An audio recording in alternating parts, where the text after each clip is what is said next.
Inenungamiro yekuti pagwarare upenyu ndipo patinoona ana sekuru vedu ari masvikiro nemapositori topa kumatendo kuvayara shumba vatidzidzisa nekutipawo gwara iri.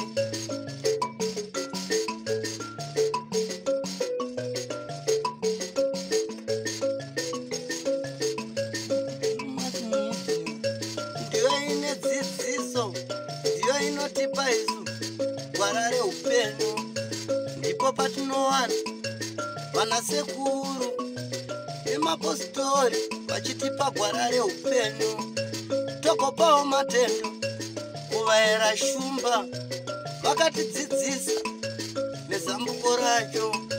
Ndiwo akatipa vabatsiri ava, vatipa vabatsiri tigove nedzidziso.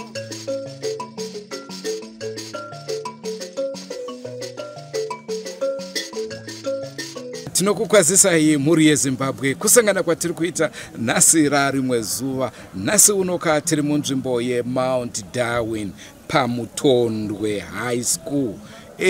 Mutondwe chikoro chakuiswa mumaoko emaCatholics kuti chinge chichiranwa nemaCatholic. Iye zvino izvi chakunzi Perpetual High School kubva paMutondwe High School. Rakuzita ndinonzi Andrew Neshamba. Utini masivanda aiwa mina ngisha. Siyalibingelela muli yeZimbabwe. Namhla sise-Mount Darwin eMutondwe High School. iMutondwe High School isiphiwe ezandleni zabaKatholika. Isisuke ekusukeni ukuthini iMutondwe High School yaya ku St Perpetual High School. Indaba enhle kakhulu leyi elami ibizo ngoTreasury Isibanda. Zvinofadza chose naizvozvo zara nhasi takuda kungokuratidzai zvatora nzvimbo kapa handover take over kuti kai zvino tinzwe kuti ko hazvina here maproblems hazvinawo kuti chikoro kana chaanda maCatholics havana recruitment system yavo here yavanoita kana kuti zvinokwanisa kungoenda mberi zvakadaro. Naizvozvo gedzai tivape mukana tinzwe kuti vanoti kudini. Namuhlanje silande ukuthi sizokuzwa ukuthi ekusukeni kwaso ukuthi sibe yiMutondwe High School siye ku St Perpetual ezandleni zamaKatholika ukuthi asuke kube lenkinga ezinabahlangana lazo yini na ukuthi bezame ukuthi kube lotshintsho ekusukeni kwakhona ukuthi kuyabe sokule kuSikatholika phakathi ukuthi baza kuphatha njani okuyinto kwangikhona. Hayi sizabanika ithuba ukuthi besazise ukuthi izinto zangikhona bazaziphatha njani lo tshintsho lwangikhona ukuthi kungakhanyi umehluko kangako. Don't forget to subscribe to Drewmas Media. Drewmas Media, taking you to another level. Chemutondwe schools are 19 kilometers from Mount Darwin district. The primary school was opened in 1952 under the leadership of Father Hanan. The school was sited in Yabani village, and the people used to pray in a thatched barn like shelter. The thatched barn was later subdivided to accommodate Sub-A and Sub-B. Sub-A had 32 pupils and Sub-B had 35 pupils. Standard 1 had 20 pupils. The school had 87 learners and 3 teachers. The first head was Mr. Masekete. Later, parents molded bricks and the Catholic Church provided building materials. They first constructed 3 classroom blocks, a church and 3 teachers' houses. From 1980, Fura Rural District Council took over the management and construction of the school. Mutondwe Secondary School was established in 1981 and there were 40 students and 4 teachers. They were using the primary school infrastructure. The first structures were built in 1983, which were 2 classrooms and 1 teacher's house. The school developed into a high school in 2004, offering arts and commercials. Both schools are on this agreed. The move for re-adoption of the schools was initiated by parents in 2013, and a series of consultations were done. Today marks a significant moment in the history of our two educational institutions, as we gather here to celebrate the handover of our schools, Chemutondwe Primary and the secondary schools, to the Catholic Diocese of Chinoy. It is my singular honor and privilege to address you as the Secretary of Education, and I stand before you with a sense of gratitude, reflection, and anticipation. First and foremost, I would like to express my heartfelt appreciation to all the dedicated educators, administrators, and support staff who have tirelessly served our schools under the umbrella of Catholic education. Your unwavering commitment to providing quality education rooted in Catholic values has made a profound impact on the lives of countless students, shaping their minds, hearts, and spirits. We appreciate work done by our past education secretaries, Father Tam, Father Chirenje, Sister Moyoshi, and Sister Mario. Today we embark on a new chapter as we entrust the stewardship of our schools to the Diocese of Chinoy. This transition is not merely a transfer of ownership or administrative responsibility. It is an affirmation of our shared mission and testament to our enduring commitment to Catholic education. The Diocese, with its rich heritage and deep-rooted spiritual foundation, is well positioned to carry forward our tradition of academic excellence infused with faith, character formation, and service to others. We thank Fura Rural District Council, whom we heartily thank abundantly for the period of oversight role of Chemutondwe Primary and Secondary Schools. As we take over the reins, we do so with a sense of confidence and trust in the diocese's ability to nurture and guide our schools, ensuring that they remain vibrant centers of learning and spiritual growth. We believe that this transition will strengthen our schools' Catholic identity, enhance collaboration amongst other educational institutions within the diocese, and provide new opportunities for growth and innovation. Say that education is the strongest weapon that we can use to change the world. As children, we are desperate to break the curses in our families. We are desperate to break the cycle of poverty and depression and all of these things that our families, our fathers, and our mothers have gone through. We therefore need education to change our lives. A nation cannot take off without the education of children, since they must have the know-how to invent and improvise in this computerized world. All children must be educated, regardless of their gender or social backgrounds. A nation without educated children is dark. For its young ones who result in the use of narcotic drugs and its trafficking. Early marriages and unwanted pregnancies will become the order of the day if we are not educated. Ladies and gentlemen, at this point in time, allow me to salute all the parents who have a whatever it takes mentality when it comes to education. All the parents who are giving all they have, all the blood, all the sweat, and all the tears, striving for the education of their children. I humbly urge our parents to continue educating us, because educating a child is like farming. You sow education and you reap prosperity. And I'm going to leave this time to Honorable Ngoni Marwa. With this, I raise my case. Honorable Ngoni Marwa, it is an honor to have this opportunity to speak in front of you today at this juncture on the theme entitled Educate a Child, Educate a Nation. As we gather here today, ready to usher in a new era for this school, it is wise for us to remember the wise words of Pope Francis, often calls every child is a great gift to be welcomed, cherished, and protected. education is the key to unlocking a better future for our children and our nation. It is the foundation upon which we can build a just and equitable society, one who respects the dignity of all people and strives for the common good. Today we are gathered here to celebrate the handover of these schools to the Catholic Church and commit ourselves to upholding the values of education, justice and love. As we strive to provide quality education for all, we must keep in mind the Catholic social teaching principle. Education is not just about imparting knowledge, but it is about building the whole person.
Watofunza nanyaradzo achipa dzimwe plate chagaro 50 years for Chemutondwe primary secondary.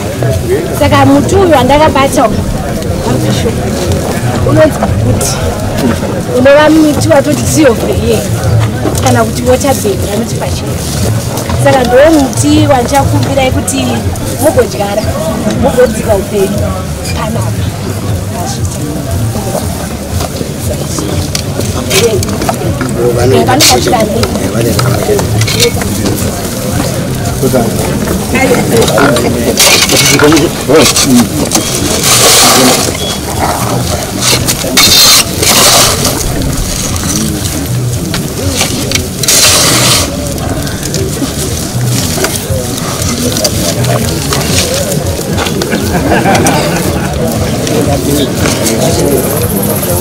Yatora zvamunoda pamutunhu. Zvakanaka.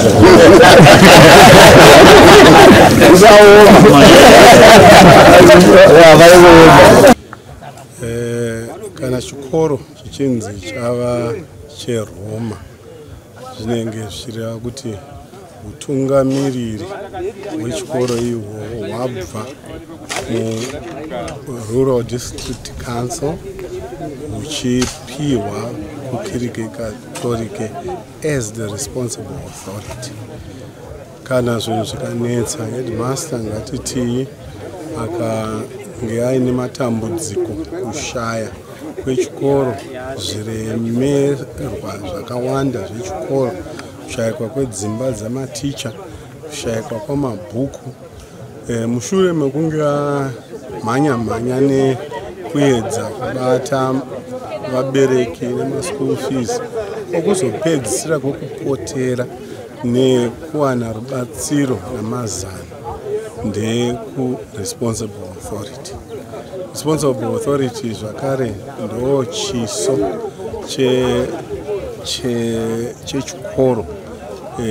Tiri pachikoro pano tichange tichidzidzisa vana kwete zvemabhuku chete, asi zvetsika uye zvemweya, kunamata, kuziva Mwari Baba Mwanakomana naMweya Musanda, kuziva chinangwa chekusikwa kwomunhu. Mwari akatisikira kuti timuzive, timude, timuitire tichiri pasi pano, tizonofara naye kudenga. Zvese izvozvo idzidziso yekirike yatichange tichipa kuvana kuti vakure vachitya Mwari uye vakure vaine hunhu nechiremera chinoita kuti vazogona kukurira miedzo yatiri kusangana nayo mazuva ano, ingava miedzo yamadrugs, ingava miedzo yokurasika kwehunhu.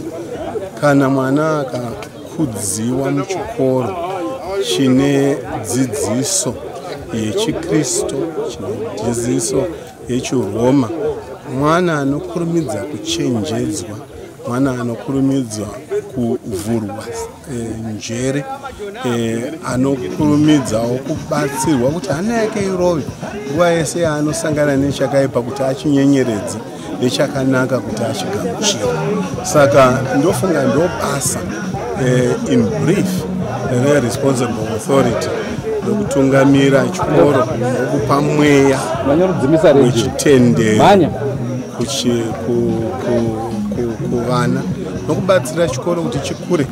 Iko zvino manzwa tanga tichitaura kuti pane zvinhu zvakawanda zvoda kuitwa pachikoro pano.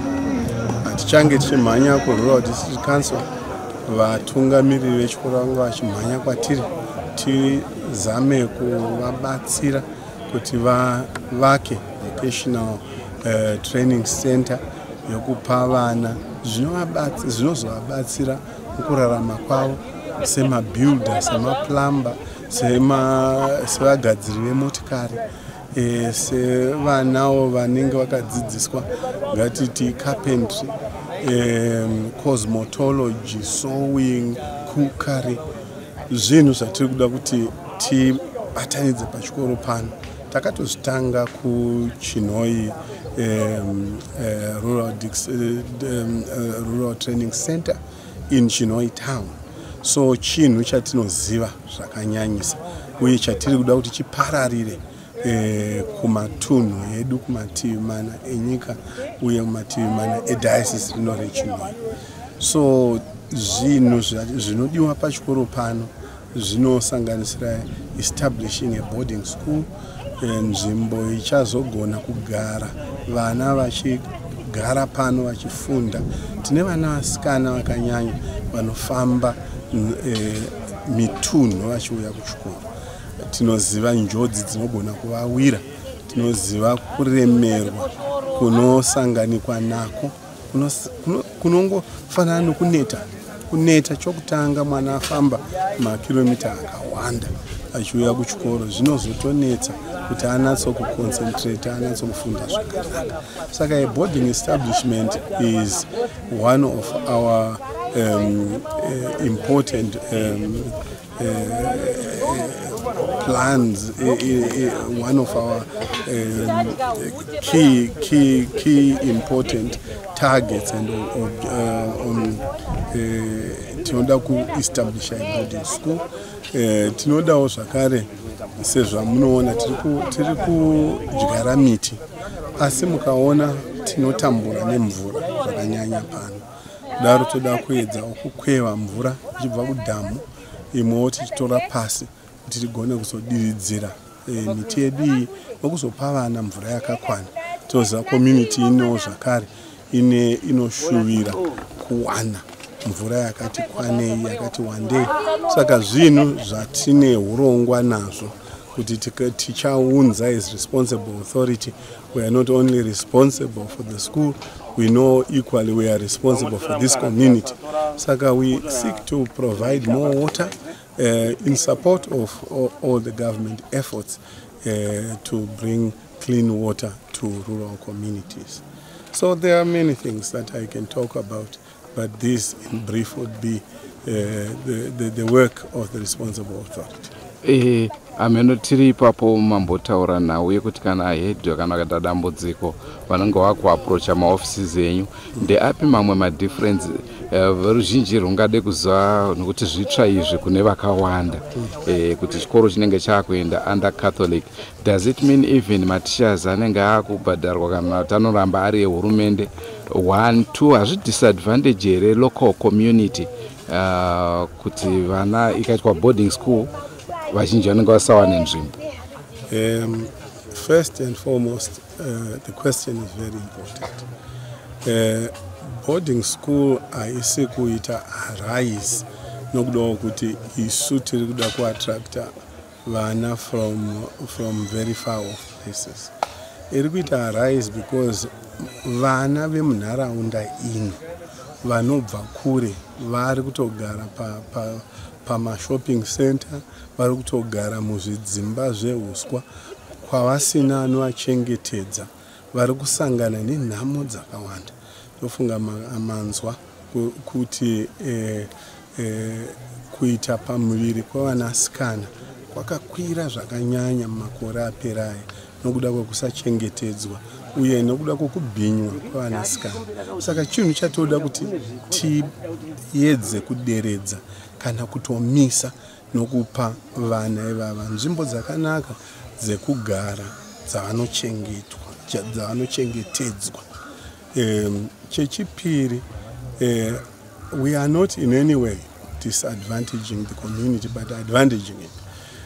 Nokudawo kuti in this community we are bringing things that are needed and never taking away the right of a child to access to education. Mwana wemunharaunda munomu sezvanda manzwa ndichitaura anofanira kuwana nzvimbo pano. Mwana wese wemunharaunda muno kusatoti chikoro chazara nevana vemuno ndo patingataura kuti hapana chatingachakwanisa kuita, asi shungu dzedu ndedzekuti vana vese vemunharaunda ino vagone kupinda pachikoro chavo. Since staff members regai ndipedzise in terms of teachers okubvunza kwamaita.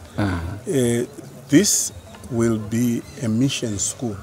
A mission school in a arrangement nehurumende. We work as partners. The government will continue to pay the salaries of our teachers, and isusu we will be supporting these teachers in different ways. Maybe kuvavakira dzimba, kuvapawo zvinovakwanira vari pano pachikoro kuitira kuti upenyu hwavo sematicha huve nani.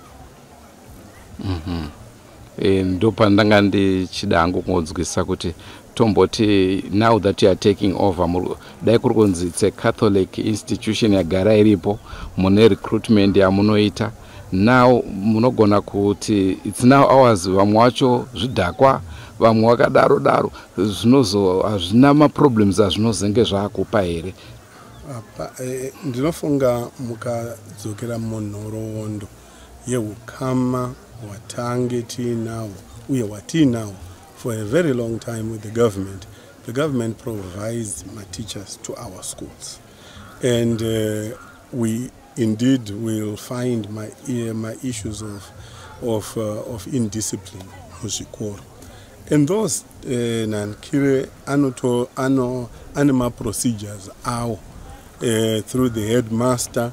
We can call these teachers to account for their actions, but it is not primarily the responsibility of the church, but the responsibility of the headmaster to ensure that my teachers ake ane discipline inodiwa pa an institution yakaita sechikoro.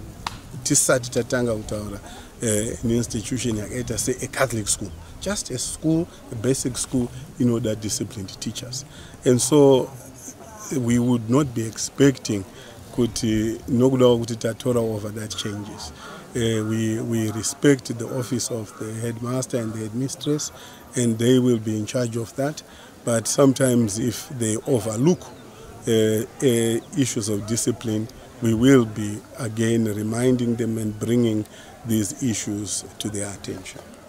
Ndinotenda zvikuru muri yekwamatope nova iyo inowanikwa kuno nzvimbo yeMount Darwin nechiitiko chaitika cheRoman Catholic kuchikoro chepano paMutondwe Primary and Secondary School zvichatibatsira kuti vana vedu vave nedzidzo yepamusoro. Tinoziva tanga tiine ukama neRoman Catholic kubva kumashure. 1929 vachitanga kutaurirana nemadzisekuru edu vakatisiya madzishenguva iyoyo. 1932 sekuru Chief Matope vaivepo vakabvumira kupa mvumo yokuti chikoro cheMutondwe chivakwe. Nguva iyoyo zvikanga zviri zvikoro zveuswa nedhaga. Chikoro chakavakwa neRoman Catholic pano paMutondwe Primary. Muna 1978 chikoro chakambovharwa nenyaya yehondo yerusununguko. Panguva iyoyo chikoro chakazovhurwa zvakare muna 1980. Ndo pachakatorwa nekanzuru yePfura Rural District Council. 1981 takapuwa a secondary school term independence yeZimbabwe eziMutondwe Secondary School. Zvino nhasi pano veRoman Catholic tanzwa Bishop Priest wakuru vachitaura kuti vanoda kugadziridza nyaya dzemvura yavanoti water reticulation plant kana kuboora maboreholes, kuvakwa kwechikoro cheboarding school kuti chibve paday secondary school high school chiende kuboarding. Tinotenda zvikuru nechiitiko chedevelopment iyoyo nokuti tinoziva kuti vana kana vari paboarding vana vanenge vakachengeteka, kunyanya vakomana nevasikana havana mukana wokuswera vari mumatownship vachitora zvinodhaka. Kuvanavo vasikana havana nguva yekutamba nevakomana kunze vachiita pamiri vachiri pachikoro nokuti vana vanenge vakachengeteka. Zvakare zvinotibatsira kuchengetedzwa kwevana nokuti hakuna mwana anezenge akugara mumatownship vachiloja kuti anogara kutownship achienda kuchikoro. Vana vanenge vapa nzvimbo yakachengeteka. Saka ndiri kufara zvikuru nedevelopment iri kuitika munzvimbo ino yeMatope pano paMutondwe Primary and Secondary School. Ndicho chirongwa chatakupai muri yeZimbabwe. Ndofunga maona vana vachitamba traditional dance, ndatombopinda ndikajaiva so. Then mazonzwa zvataurwa nevakasiyana siyana. Tichiti makorokoto kuPepechu High School Makorokoto, congratulations. Amhlope. Tinoimba kaibudiro yaitika munzvimbo. Ini ndakatombodzidza pachikoro panapa. Chainzi Mutondwe. Nawa kuchisina Mutondwe. Mna Catholic so kachesi nxaso ukuthatha ama Catholic. Taba mi. Kuchikwasa kudzoka pano tichimba vava pano mambo. Andicho chirongwa chatakati nacho zuva ranhasi. Arangozita ndinonzi Andrew Neshamba. Chizaresi banda. Sekwa dzese, don't forget to subscribe to Drewmas Media. Drewmas Media, taking you to another level. Goodbye my friends. Wakamboonana tichazoonana nerimwe zuva hama dzangu. Goodbye my friends. Goodbye my friends. Wakamboonana tichazoonana nerimwe zuva hama dzangu. Ini ndokwenda kubasa kwangu. Iwe makiwe mkaranga